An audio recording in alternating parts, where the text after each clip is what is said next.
sa walang katapusang operasyon ng pulisya kontra krimen.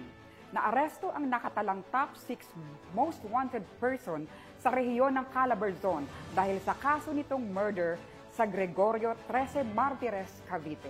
Tinutukan niya ni Patrolwoman Brizel May Urbano.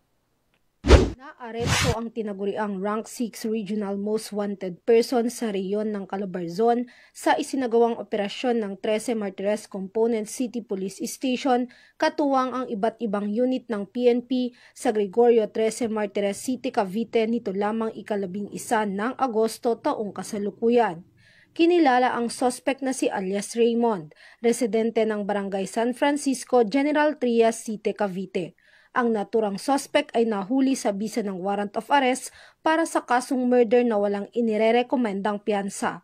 Samantalang kasalukuyang nasa kustodiya ng 13 Martires Component City Police Station ang naarestong suspect para sa tamang proseso at dokumentasyon. Mula dito sa PRO Calabarzon, ako ang inyong Police News Network Correspondent, Patrolwoman Brizel May Urbano, alagad ng